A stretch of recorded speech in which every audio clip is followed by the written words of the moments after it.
Guys, it's me, Lindsay. As a food blogger, nag-gain talaga ako ng weight at nahirapan ako i-maintain ito. Pero good thing I discovered this product from Mlea Company, which is their Keto Slim Premium. So, one capsule contains MCT oil, African mango extract, Garcinia Cambogia extract, green coffee bean extract, and L-carnitine na nakakatulong to detoxify and cleanse your body, especially yung colon natin sa mga unnecessary toxins and waste, which leads you to a toner and flatter tummy.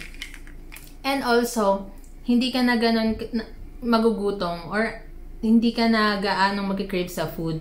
So, paano ko nga ba siya i-take? I take this once a day, every morning, as soon as I wake up. And then, syempre, drinks a lot of water. And I guarantee you guys, no tummy aches, no palpitations. Effective din siya sa mga nag-intermittent fasting.